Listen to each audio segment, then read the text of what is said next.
அச்சங்கோவில் அரசன் என்போம், ஆரியங்காவு ஐயன் என்போம், குலத்து புலை பாலன் என்போம், எரிமேலி ஸ்ரீதர்ம சாஸ்தாவென்போம்,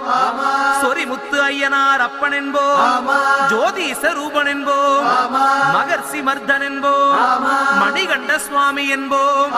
சுகுண விலாசன் என்போம், சுந்தர ரூபன் என்போம், ஜாதி மத பேதமில்லா கடவுளாம், சத்திய வடிவான தெய்வமாம்,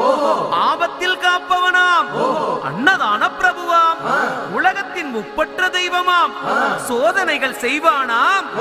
ஆனா கைவிட மாட்டானாம். அப்படிப்பட்ட சாமி ரொம்ப சிறுசையா, ஆனா சக்தி ரொம்ப